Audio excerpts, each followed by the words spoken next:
Hello friends, welcome to my channel Menlo tutorials.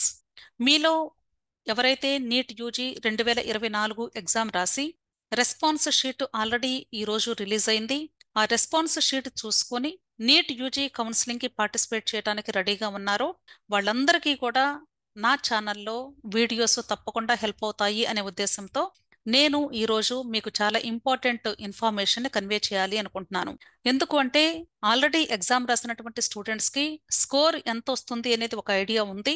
అయినా సరే ఈరోజు మీరు మీ కళ్ళతో మీ రెస్పాన్స్ షీట్ను చూసుకొని మీకు ఫైనల్ స్కోర్ ఎంత వచ్చే అవకాశం ఉంది అనేది క్యాలిక్యులేట్ చేసుకున్నారు. అది అఫీషియల్గా చూసుకున్నారు కాబట్టి మీకు సుమారుగా నీట్ స్కోర్ కార్డులో అదే స్కోర్ వచ్చే అవకాశాలు ఎక్కువగా ఉన్నాయి. సో మీ అందరికీ కూడా తప్పకుండా ఈ డేటా మీకు హెల్ప్ అవ్వాలి అనే ఉద్దేశంతో నేను ఈ వీడియోని మీకు తెలంగాణ స్టేట్కి సంబంధించినటువంటి కట్ ఆఫ్ నీట్ స్కోరు అలాగే ఆల్ ఇండియా ర్యాంక్స్ ఇవ్వబోతూ ఉన్నాను. అయితే ఇక్కడ ఇచ్చేటువంటి డేటాని నేను కేవలము ఒక 10 టాప్ గవర్నమెంట్ మెడికల్ కాలేజెస్కి సంబంధించి మాత్రమే ఇస్తూ ఉన్నాను. ఇప్పుడు దానికి సంబంధించినటువంటి ఇన్ఫర్మేషన్ చూద్దాము. ఇక్కడ మీరు చూసినట్లయితే ఈ తెలంగాణ స్టేట్ కౌన్సిలింగ్ని కండక్ట్ చేసేటువంటి వాళ్ళు Kaloji Narayanarao university of health sciences, Telangana, Warangal. ఈ యూనివర్సిటీ వరంగల్లో ఉంది. కేఎన్ఆర్ యూహెచ్ఎస్ అంటారు షార్ట్కట్లో. వీళ్ళు తెలంగాణ స్టేట్ నీట్ కౌన్సిలింగ్ని కండక్ట్ చేస్తారు. ఎందుకు ఈ విషయం కూడా ఈరోజు చెప్తూ ఉన్నానంటే చాలా మందికి అసలు ఈ విషయం తెలియదు. ఎవరు కండక్ట్ చేస్తారండి తెలంగాణ స్టేట్ కౌన్సిలింగ్ అని అడుగుతూ ఉంటారు. ఈ రోజు ఈ వీడియోలో మీకు కేవలము టాప్ 10 గవర్నమెంట్ మెడికల్ కాలేజెస్లో కేటగిరీ వైజ్గా అంటే OC, EWS, BC, SC, ST ఈ కేటగిరీస్కి 2023 కౌన్సిలింగ్ని బేస్ చేసుకొని కాలేజెస్ వైజ్గా NEET score all India rank ఎంత ఉంది అనేది ఇవ్వబోతూ ఉన్నాను. నీట్ స్కోర్ మాత్రమే ఇవ్వకుండా ఆల్ ఇండియా ర్యాంక్స్ను కూడా ఇవ్వడానికి గల కారణం ఏంటంటే ఆల్రెడీ ఈరోజు మీ రెస్పాన్స్ షీట్ చూసుకొని మీరు మీ స్కోర్ని క్యాలిక్యులేట్ చేసుకొని ఉన్నారు. అయితే ఈ 2024 కట్ ఆఫ్ ఎలా ఉండబోతుంది అనేది ఒక ఐడియా రావాలి అంటే మనకి ర్యాంక్ తెలియాలి. ఫస్ట్ మార్క్స్ మాత్రమే కాదు, ర్యాంక్ తెలియాలి. ఇప్పుడు నేను ఇచ్చేటువంటి డేటాలో స్కోరు, ర్యాంకు రెండు ఇస్తాను. మీరు చేయవలసింది ఏంటంటే మీకు ఆల్రెడీ స్కోర్ తెలుసు. మీకు జూన్ 14వ తారీఖున నీట్ రిజల్ట్ వచ్చిన తర్వాత మీ స్కోర్కి ఎంత ర్యాంక్ వచ్చింది అనేది ఫస్ట్ చూసుకుంటారు. ఆ ర్యాంకు, ఆ స్కోరు ఇక్కడ నేను ఇచ్చేటువంటి డేటాలో స్కోరు, ర్యాంక్కి రెండిటికి ఎలా మ్యాచ్ అవుతున్నాయి అనేది మీరు కంపేర్ చేసుకోవాలి. అంటే ఎగ్జాంపుల్, సపోజ్ ఒక 600 వచ్చినటువంటి స్టూడెంట్ ఉన్నారు అనుకుందాం. 600 వచ్చినటువంటి స్టూడెంట్కి 2023 కౌన్సిలింగ్లో 10,000 ర్యాంక్ వచ్చింది అనుకుందాం. ఈ సంవత్సరం 600 వచ్చేటువంటి స్టూడెంట్కి ఎంత ర్యాంక్ వస్తుంది అనే దాన్ని బట్టి మనకి కట్ ఆఫ్ పెరుగుతుందా తగ్గుతుందా అనేది కొంచెం మనం గెస్ చేయడానికి వీలవుతుంది. ఇది మీ అందరికీ కూడా మీకు మీరే తెలుసుకునేటువంటి విషయం. ఈ విషయాన్ని క్లియర్గా తెలియజేయాలనే ఉద్దేశంతోనే నేను ఆల్ ఇండియా ర్యాంక్ను కూడా ఇవ్వడం జరుగుతుంది. ఈ డేటాని నేను ఎంతో కష్టపడి తయారు చేసి ఇస్తూ ఉన్నానండి. దయచేసి ప్రతి ఒక్కరు కూడా ఈ డేటాని యూటిలైజ్ చేసుకోండి. ఓకే, మరలా ఈ వీడియోని విని కమెంట్ సెక్షన్లో మాకు ఎంత వచ్చింది మార్కు, సీటు వస్తుందా అనే క్వశ్చన్ మాత్రం ఎవరు కూడా అడగొద్దు. ఇక్కడ డిఫరెంట్ కేటగిరీస్లో మనకి NEET score, all India rank 2023 data ప్రకారంగా ఇస్తున్నాను నేను. ఎవరు కూడా 2024కి ఎక్స్పెక్టెడ్ కట్ ఆఫ్ ఇవ్వలేరు. ప్రతి ఒక్కరు కూడా తెలుసుకోవలసినటువంటి విషయం. ఎవరైనా చెప్తున్నారు అంటే అది 100% అవాస్తవం అని మాత్రం గుర్తించండి. సో 2023 కట్ ఆఫ్ను తీసుకొని రేపు మీకు వచ్చినటువంటి మార్క్స్, ఆ మార్క్స్కి వచ్చినటువంటి ర్యాంకు, ఆ రెండింటిని ఇక్కడ కనిపించే వాటి పక్కగా తీసుకొచ్చి పెట్టుకొని కంపేర్ చేసుకుంటే మీకే ఒక అవగాహన వచ్చింది. అర్థమైంది కదా? సో ఇప్పుడు ఫస్ట్ ఓసీ కేటగిరీ చూద్దాము. ఓసీలో 624 మార్కుల వరకు సీట్ వచ్చింది ఉస్మానియా కాలేజ్లో. అంతకంటే తక్కువ వస్తే ఈ కాలేజ్లో సీట్ రాలేదు అని అర్థం. ఈ 624 వచ్చినటువంటి స్టూడెంట్ యొక్క ర్యాంకు 16,563 ఉంది. ఒకవేళ ఈ సంవత్సరం ఇదే 624 మార్కులు వచ్చినటువంటి స్టూడెంట్కి కానీ 20,000 కానీ లేక 25,000 కానీ వచ్చిందంటే కట్ ఆఫ్ కొంచెం స్లైట్గా పెరిగే అవకాశం ఉంది అని అర్థం. కట్ ఆఫ్ పెరగటం అంటే అర్థం ఏంటి? ఇక్కడ 624కి బదులుగా 628 మార్కులు లేక 630 మార్కులు వస్తే సీట్ వచ్చే అవకాశం ఇక్కడ ఉంటుంది అని అర్థం. అర్థమైంది కదా? అంటే కట్ ఆఫ్ పెరగటం అంటే మార్కులు పెరగటం. మార్కులు పెరిగితే ర్యాంక్ తగ్గిద్ది, గుర్తుంచుకోండి. ఈ రెండు ఆపోజిట్గా ఉంటాయి. నెక్స్ట్ ఈడబ్ల్యూఎస్ కేటగిరీ తీసుకుంటే 597, ఇక్కడ 30,000 వచ్చింది. సో ఈడబ్ల్యూఎస్ వాళ్ళు ఎలా చూసుకోవాలి?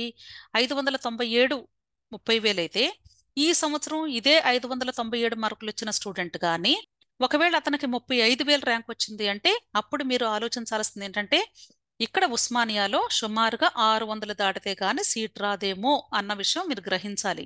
కట్ ఆఫ్ పెరగటం అంటే అది. అలా మీకు మీరే అర్థం చేసుకోవాలి. అర్థమైంది కదా? నెక్స్ట్ బీసీఈ 591 ఇక్కడ ర్యాంకు ఇంకా నేను చెప్పాల్సిన అవసరం లేదు అనుకుంటున్నాను. మీ అందరికి అర్థమైపోయింది కదా? Next BCD 598, BCB 601, BCC 543, BCA 532, SC 520, ST 519. ఇక్కడ మీరు అబ్జర్వ్ చేస్తే బీసీడి చూడండి 598, బీసీబీ 601. ఇక్కడ వీళ్ళిద్దరికి ఎక్కువ కట్ ఆఫ్ ఉంటుందండి. ఇక్కడ 591 బీసీఈ కూడా ఉంది. యూజువల్ గా కొంచెం తక్కువగా ఉన్నటువంటి మార్క్స్ ఉన్నా కూడా జనరల్ గా బీసీ వాళ్ళకి వస్తూ ఉంటుంది. కాకపోతే 2023లో ఇక్కడ ఎక్కువ మంది బీసీ వాళ్ళు జాయిన్ అయ్యారు అని మనం అర్థం చేసుకోవచ్చు. బేసిక్ గా మనకి ఆలోచిస్తే ఎక్కువగా కాంపిటీషన్ ఎక్కడ ఉంటుంది అంటే బీసీడి బీసీబీలో ఎక్కువ కాంపిటీషన్ ఉంటుంది. అర్థమైంది కదా? ఆల్మోస్ట్ ఓసీకి దగ్గరగా ఉంటారు వీళ్ళిద్దరు. కాబట్టి ఈ 2 కేటగిరీస్ లో ఉన్నటువంటి స్టూడెంట్స్ మీరు మీకు వచ్చే ర్యాంక్స్ ను కూడా చూసుకోండి. దాన్ని బట్టి మీకు అర్థమవుతుంది. క్లియర్? నెక్స్ట్ అలాగే గాంధీ మెడికల్ కాలేజ్ సికింద్రాబాద్ తీసుకున్నాను. ఇక్కడ కూడా సేమ్ అండి. ఇక మీకు చెప్పాల్సిన అవసరమే లేదు. జస్ట్ ఈ డేటాని చూసుకుంటే అర్థమవుతుంది. ఇక్కడ ఓసీకి 647 మార్కులు వస్తే కానీ ఇక్కడ గాంధీ మెడికల్ కాలేజ్ లో రాలా, అంతకంటే ఎక్కువ రావాలి. ఎందుకు ఈ 10 కాలేజెస్ మీదే ఫోకస్ చేసి నేను ఇస్తున్నాను అంటే హైయెస్ట్ స్కోర్ వచ్చినటువంటి స్టూడెంట్స్ జనరల్ గా అడిగేటువంటి క్వశ్చన్ ఏంటి అంటే, మేడం మాకు మంచి కాలేజెస్ లో గవర్నమెంట్ కాలేజెస్ లో సీట్ వస్తుందా అని నన్ను ఎక్కువ మంది అడగటం జరుగుతుంది. అందుకనే నేను ఈ కట్ ఆఫ్ స్కోర్ ని అలాగే ఆల్ ఇండియా ర్యాంక్స్ ని కేటగరైజ్ చేసి ఇస్తున్నాను. ఫస్ట్ నేను 10 గవర్నమెంట్ కాలేజెస్ కి ఇస్తున్నాను. ఆ తర్వాత నెక్స్ట్ కాలేజెస్ కి నేను సీక్వెన్స్ లో ఇస్తూ ఉంటాను. అన్ని కాలేజెస్ ని ఒకే వీడియోలో ఇవ్వదలుచుకోలేదు.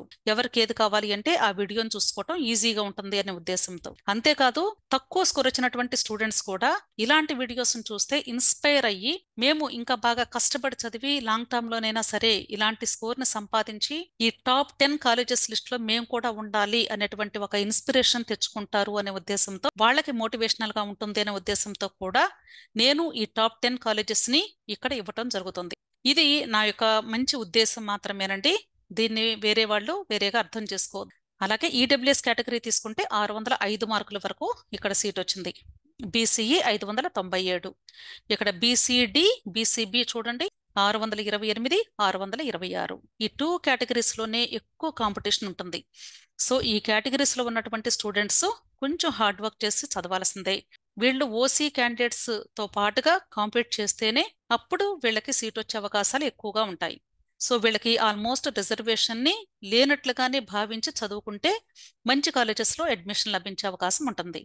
ఓకే, నెక్స్ట్ బీసీసీ బీసీఏ అంటే నేను ఇక్కడ ఒక సీక్వెన్స్ లో ఇవ్వలేదు చూడండి, just A C B D E ఇట్లా ఇచ్చానండి. దయచేసి ఒకవేళ సీక్వెన్స్ తప్పిచ్చారేమని భావిస్తున్నారేమో, అలాంటిది ఏం లేదు.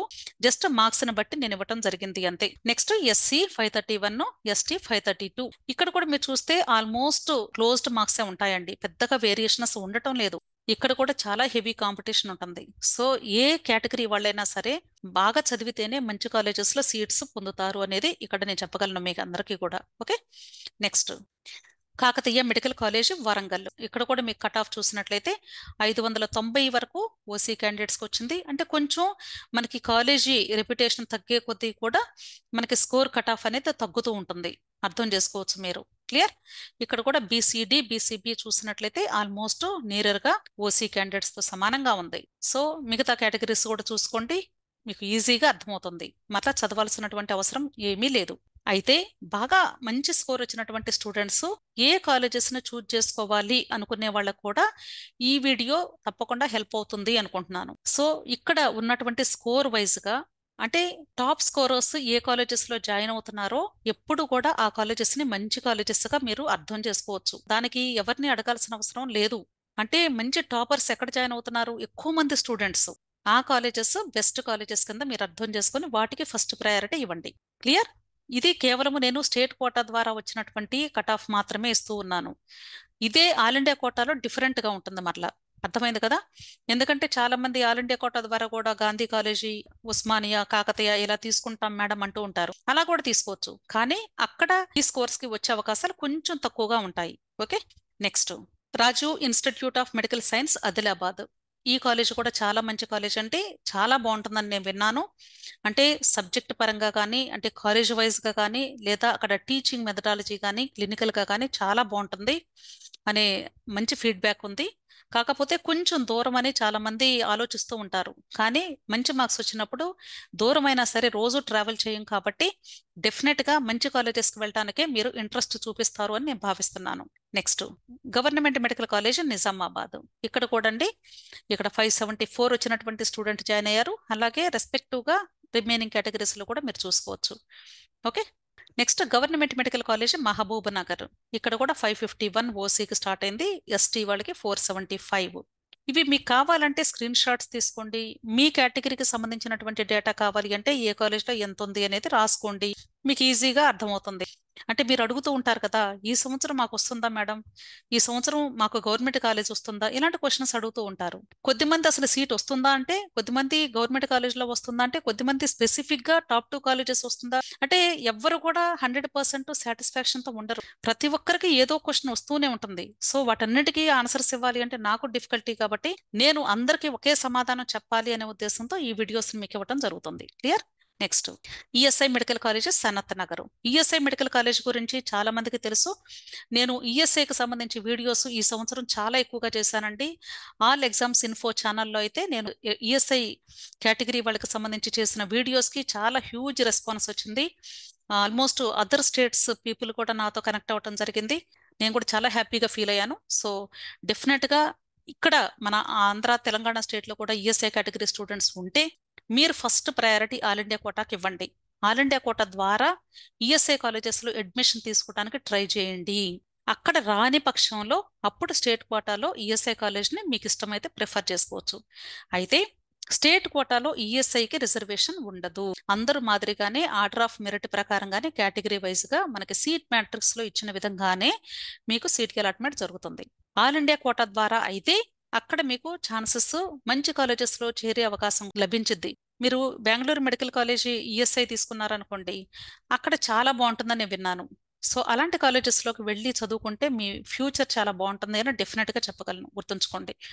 సో ఈఎస్ఐ కేటగిరీ వాళ్ళు ఎవరున్నా సరే, నేను ఆల్రెడీ ఆల్ ఎగ్జామ్స్ ఇన్ఫోలో అలాగే మెన్లో ట్యూటోరియల్స్ ఛానల్లో కూడా మీ కట్ ఆఫ్ వీడియో చేసి పెట్టాను. అన్ని ఈఎస్ఐ కాలేజెస్లో సుమారుగా 11 కాలేజీలు ఉన్నాయి. ఆ 11 కాలేజెస్లో కట్ ఆఫ్ నేను కేటగిరీ వైజ్గా ఇచ్చాను. అక్కడ మీకు సీట్ వచ్చే అవకాశం ఉంటే తప్పనిసరిగా ఆల్ ఇండియా కోటా ద్వారా జాయిన్ అవ్వడానికి ప్రిఫరెన్స్ ఇవ్వండి. ఆ తర్వాతే అక్కడ రాని పక్షంలో మీరు స్టేట్ కోటాలో పార్టిసిపేట్ చేయమని మీ అందరినీ కూడా రిక్వెస్ట్ చేస్తూ ఉన్నాను. ఎందుకంటే మీరు ఆల్ ఇండియా కోటాకు వెళ్ళి జాయిన్ అయితే అక్కడ మీరు తీసుకోవటం వలన ఇక్కడ మన స్టేట్ కోటాలో సీట్స్ రానటువంటి విద్యార్థులకి కొంతైనా మీరు హెల్ప్ చేసిన వాళ్ళు అవుతారు అనే ఉద్దేశంతోనే ఈ విషయాన్ని తెలియజేస్తూ ఉన్నాను. క్లియర్. నెక్స్ట్, ఇక్కడ గవర్నమెంట్ మెడికల్ కాలేజ్ సిద్దిపేట. సిద్దిపేటలో కూడా అంతేనండి, 554 ఓసీ క్యాండిడేట్స్కి. రిమైనింగ్ కేటగిరీస్ కూడా అంటే ఆల్మోస్ట్ టాప్ 2 కాలేజెస్ తీసి పక్కన పెట్టేస్తే ఉస్మానియా, గాంధీ కాలేజీ, మిగతావన్నీ కూడా ఆల్మోస్ట్ దగ్గరగానే ఉంటాయండి cut offs. Next, government medical college Suryapet. Okay. Next, government medical college Nalgonda. ఇక్కడ మీకు ఇంకొక ఇంపార్టెంట్ విషయాన్ని తెలియజేయాలి అనుకుంటున్నాను. చాలా మందికి ఉన్నటువంటి డౌట్ ఏంటంటే, అసలు ఆల్ ఇండియా కోటా ద్వారా అడ్మిషన్ తీసుకొని కాలేజ్లో జాయిన్ అయితే పీజీ ఎంట్రన్స్ రాసినప్పుడు ఎక్కడ లోకల్ అవుతాము అనేది పెద్ద క్వశ్చన్ మార్క్. చాలా మందికి ఉన్నటువంటి డౌట్ ఇది. అందుకనే ఆల్ ఇండియా కోటా ద్వారా సీట్ అడ్మిషన్ లభించినా కూడా వాళ్ళు మనసు ఒప్పుకోక ఫస్ట్ అప్లికేషన్స్ పెడుతున్నారు, పార్టిసిపేట్ చేస్తున్నారు, సీట్స్ వస్తున్నాయి, కానీ వాళ్ళు మనస్ఫూర్తిగా ఆ సీట్స్లో జాయిన్ అవ్వటం లేదు, అసలు జాయిన్ అవ్వటం లేదు. వదులుకొని మరలా బ్యాక్ స్టేట్కి వచ్చేసి స్టేట్ కోటాలో జాయిన్ అవుతున్నారు. అయితే ఇక్కడ వాళ్ళకున్నటువంటి సందేహం ఒక్కటే, అంటే మేము ఆల్ ఇండియా కోటాలో కానీ సీటు తీసుకుంటే మేము మరలా నాన్ లోకల్ అవుతామేమో అనే భయం. ఒక్కడ గుర్తుంచుకోండి, మీ అందరికీ కూడా నేను తెలియజేస్తూ ఉన్నాను ఈ వీడియో ద్వారా. ఎక్కడ ఎంబీబీఎస్ చదివితే ఆ రాష్ట్రంలోనే మీరు లోకల్ క్యాండిడేట్ అవుతారు పీజీ ఎంట్రన్స్ రాయడానికి. అర్థమైంది కదా. అంటే మీరు ఆల్ ఇండియా కోటా ద్వారా జాయిన్ అయినా లేదా స్టేట్ కోటా ద్వారా జాయిన్ అయినా సరే, ఏ కోటా ద్వారా జాయిన్ అయ్యారు అనేది కాదు ముఖ్యం, ఏ స్టేట్ లో చదువుతున్నారు అనేది మాత్రమే ముఖ్యం. ఇప్పుడు మీరు ఆల్ ఇండియా కోటా ద్వారా ఏపీ స్టూడెంట్ తెలంగాణకు వెళ్ళి ఆల్ ఇండియా కోటా ద్వారా జాయిన్ అయ్యి చదువుతున్నారు స్టూడెంట్ అనుకుందాం.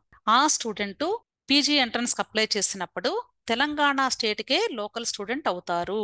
అంటే తెలంగాణ స్టేట్ లో లోకల్ కేటగిరీలో పీజీ సీటు పొందే అవకాశం లభిస్తుంది. అర్థమైంది అనుకుంటున్నాను. అలాగే suppose Telangana state student Madras వెళ్ళి మద్రాస్ మెడికల్ కాలేజ్లో జాయిన్ అయ్యి చదువుతూ ఉన్నాడు అనుకుందాం.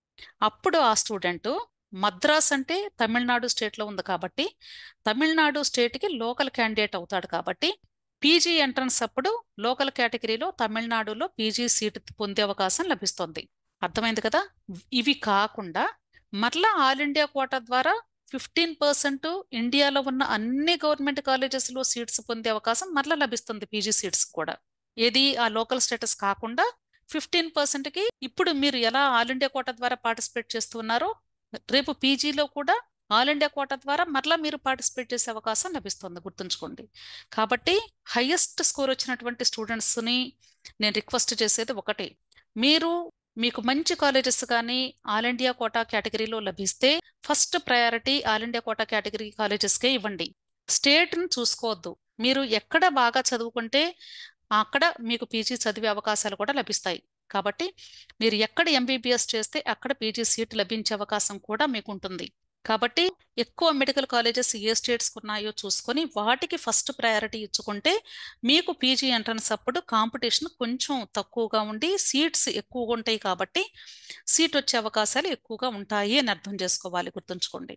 సో ఇది మీకు అర్థమైతే తప్పకుండా మీరు పాటిస్తారు అనుకుంటున్నాను. దయచేసి మీకున్నటువంటి అనుమానాన్ని ఫస్ట్ తీసివేసి మీరు ఆల్ ఇండియా కోటా ద్వారా కూడా ఆంధ్రాలో లేక తెలంగాణలో కూడా జాయిన్ అవ్వచ్చు. ఆల్ ఇండియా కోటా ద్వారా జాయిన్ అవ్వటం వల్ల బెనిఫిట్ ఏంటి అంటే, ఎందుకు మేడం మీరు పదే పదే ఆల్ ఇండియా కోటా మీద ఇట్లా స్ట్రెస్ చేసి చెప్తూ ఉంటారని నన్ను అడుగుతూ ఉంటారు. నా స్వార్థం ఏంటంటే, ఒక ఆల్ ఇండియా కోటా ద్వారా కానీ మీరు జాయిన్ అయితే ఒకవేళ మీకు వేరే స్టేట్కి వెళ్ళటం ఇష్టం లేదనుకోండి, మీ స్టేట్లోనే ఆల్ ఇండియా కోటా ద్వారా జాయిన్ అవ్వండి అని చెప్తాను నేను. అప్పుడు కూడా మీ స్టేట్కి లోకలే, మీరు గుర్తుంచుకోండి, మీకు ఆ లోకల్ స్టేటస్ పోదు. ఎందుకు ఆల్ ఇండియా కోటా ద్వారా జాయిన్ అవ్వండి అని చెప్తున్నాను అంటే, స్టేట్ కోటాలో మీ నెక్స్ట్ స్టూడెంట్స్కి కొంచెం సీట్స్ లభించే అవకాశాలు పెరుగుతాయి. కాబట్టి ఈ వీడియో ఎక్కువగా మంచి స్కోర్ వచ్చినటువంటి స్టూడెంట్స్కి హెల్ప్ అవుతుంది. కాబట్టి ఆ స్టూడెంట్స్ తప్పనిసరిగా ఈ వీడియో చూస్తారు. కాబట్టి నేను ఈ వీడియో ద్వారా మీ అందరినీ కూడా రిక్వెస్ట్ చేస్తూ ఉన్నాను, పేరెంట్స్ని కూడా రిక్వెస్ట్ చేస్తూ ఉన్నాను. మీ పిల్లలు మంచి మంచి కాలేజెస్కి వెళ్ళి చదవాలి అని కోరుకోండి, అంతేగాని ఇంటి పక్కనే ఉండే కాలేజెస్కి పంపించాలని ఎవ్వరు కూడా దయచేసి కోరుకోవద్దు. ఇంటి పక్కనే ఉండి చదవాలి అనేటువంటి కోరికనే తీసి పక్కన పెట్టి మంచి కాలేజీకి వెళ్ళి చదవాలి, మంచి గొప్ప డాక్టర్ అవ్వాలి అని మాత్రమే భావించండి. ఓకే. సో మీకు నా వీడియోస్ కానీ యూస్ఫుల్గా అనిపిస్తే తప్పకుండా నా ఛానల్స్ని సబ్స్క్రైబ్ చేసుకోండి. తెలుగులో ఉన్నాయి, అలాగే ఇంగ్లీష్లో కూడా ఉన్నాయండి. అంటే చాలా మందికి ఇంగ్లీష్ వీడియోస్ కూడా హెల్ప్ అవుతాయనే ఉద్దేశంతో స్టార్ట్ చేశాను. సో మీకు కొన్ని వీడియోస్ అక్కడ ఉంటాయి, కొన్ని వీడియోస్ ఇక్కడ కూడా ఉంటాయి. మీకు ఏది కంఫర్టబుల్ అయితే అది వినండి. ఓకే. అలాగే టెలిగ్రామ్ గ్రూప్ ఆల్రెడీ ఉంది అని ప్రతి వీడియోలో నేను చెప్తూ ఉన్నాను. చాలా మంది జాయిన్ అవుతూ ఉన్నారు. జాయిన్ అయినటువంటి వాళ్ళందరికీ కూడా థ్యాంక్ యూ. ఇంకా ఎవరైనా టెలిగ్రామ్ గ్రూప్లో జాయిన్ అవ్వాలి అనుకున్నట్లయితే చాలా మంది కమెంట్ సెక్షన్లో టెలిగ్రామ్ గ్రూప్లో ఎలా జాయిన్ అవ్వాలి మేడం అని అడుగుతూ ఉన్నారు. అంటే ఇక్కడ నేను ఆల్రెడీ వీడియోలో చెప్తున్నప్పటికీ కూడా ఇది లాస్ట్లో చెప్తున్నాను కాబట్టి నాకు తెలిసి ఎవరు కూడా చివరి వరకు వీడియోస్ని చూడటం లేదు అనేది నాకు అర్థమైంది. చివరి వరకు వీడియోని చూస్తే అసలు ఆ క్వశ్చన్సే రావు. కానీ ప్రతి వీడియో క్రింద కూడా ఎలా జాయిన్ అవ్వాలి మేడం అని అడుగుతూ ఉంటారు. నాకు అదే బాధగా అనిపిస్తుంటుంది. నేను ప్రతి వీడియోకి చెప్తూ ఉన్నాను, దయచేసి వీడియోస్ని స్కిప్ చేయకుండా చివరి వరకు వినండి. చాలా మందికి ఏంటంటే జస్ట్ ఈ షార్ట్స్ చూడటం బాగా అలవాటైపోయి కొంచెం లెంతీ వీడియోస్ని చూడాలి అంటే వాళ్ళకి చాలా అసహనంగా అనిపిస్తూ ఉంటుంది. బట్ ఇది ఎడ్యుకేషన్కి సంబంధించినటువంటి వీడియో, ఇది మీకు ముఖ్యమైనటువంటి సందేశాన్ని లేదా ఇన్ఫర్మేషన్ని కన్వే చేసేటువంటి వీడియో కాబట్టి ప్లీజ్ మీరు స్కిప్ చేయకుండా, లెందీ అనుకోకుండా, కావాలి అంటే 1.5x పెట్టుకున్నా లేక 2x పెట్టుకునైనా వినండి. అప్పుడు మీకు ఇక్కడ మేము ఇచ్చేటువంటి ఈ యొక్క బెనిఫిట్స్ ఏంటి అనేది మీకు అర్థమవుతాయి. సో మీకు నీట్ కౌన్సిలింగ్కి సంబంధించి ఏ డౌట్ ఉన్నా సరే క్లారిఫై చేసుకోవాలి అంటే టెలిగ్రామ్ గ్రూప్లో జాయిన్ అయినట్లయితే నేను హెల్ప్ చేయగలుగుతాను. దీనితో పాటుగా ఎవరికైనా ఈ కౌన్సిలింగ్ గురించి అసలు మాకేమీ తెలియదు, అవేర్నెస్ లేదు, కాబట్టి మాకు అప్లికేషన్ ప్రాసెస్ నుండి అడ్మిషన్ వచ్చేంత వరకు హెల్ప్ చేయండి అని కానీ ఎవరైనా పెయిడ్ కౌన్సిలింగ్ కావాలి అనుకున్నట్లయితే ఇక్కడ నేను నెంబర్ ఇచ్చాను. సో ఈ నెంబర్కి మీరు నన్ను కాంటాక్ట్ చేసి మీకు పెయిడ్ కౌన్సిలింగ్ కావాలి అనే విషయాన్ని తెలియజేయండి. అంతేకాదండి, మీరు ఒకవేళ సొంతగా చేసుకుంటాము, మాకు కొంచెం గైడెన్స్ ఇస్తే చాలు అనుకున్నట్లయితే డెఫినెట్గా అలాంటి హెల్ప్ కూడా నేను చేస్తాను. బట్ మీరు టెలిగ్రామ్ గ్రూప్ వస్తేనే నేను చేయగలను. అది వచ్చిన వాళ్ళకి మాత్రమే తెలుస్తుందండి దాని యొక్క ఇంపార్టెన్స్ ఏంటి అనేది. సో ఇంపార్టెన్స్ తెలుసుకోవడానికైనా ఒక్కసారి మీరు గ్రూప్లో జాయిన్ అయ్యి 15 డేస్ ఉండండి. అప్పుడు మీకు నచ్చితే మీరు కంటిన్యూ అవుదురు, లేదు అంటే డ్రాప్ అయ్యి మీరు ఇంకెప్పటికీ కూడా గ్రూప్లో జాయిన్ అవ్వండి. నేను చెప్పేది ఇది ఒకటే. సో మీకు ఇష్టమైతే జాయిన్ అవ్వండి. ఈ లింక్ని నేను డిస్క్రిప్షన్లో ఇస్తాను, అలాగే కమెంట్ సెక్షన్లో కూడా పిన్ చేస్తాను. ఓకే. సో మీకు ఇంకా ఏదైనా డౌట్స్ ఉంటే తప్పకుండా వీడియో క్రింద కమెంట్ బాక్స్లో కమెంట్ చేయండి. నేను మీ డౌట్స్ని క్లారిఫై చేయడానికి ట్రై చేస్తాను. అంతేకాదు, ఈ వీడియోస్ని లైక్ చేయండి, మీ ఫ్రెండ్స్ కూడా షేర్ చేయండి. తెలియనటువంటి వాళ్ళకి హెల్ప్ చేసిన వాళ్ళు అవుతారు. అలాగే నా ఛానల్స్ని తప్పనిసరిగా మీరు సబ్స్క్రైబ్ చేసుకోండి. Thank you.